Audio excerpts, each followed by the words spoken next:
In this quick video, I'll show you exactly how to horizontally center an HTML element using CSS. Centering elements is a very common task when designing websites, and it's important to understand how to do it correctly. Here, we have a simple HTML page with a gray container div, and inside it, a green div box that we want to center horizontally.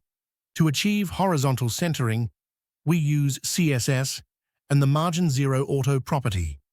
Setting the left and right margins to auto tells the browser to distribute equal space on both sides of our element, thus centering it. Notice our element must have a defined width.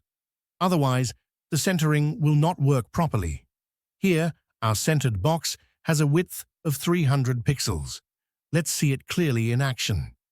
Our box is perfectly centered.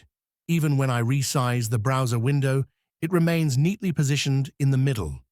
This straightforward technique works consistently across all modern browsers and remains one of the easiest ways to horizontally center elements.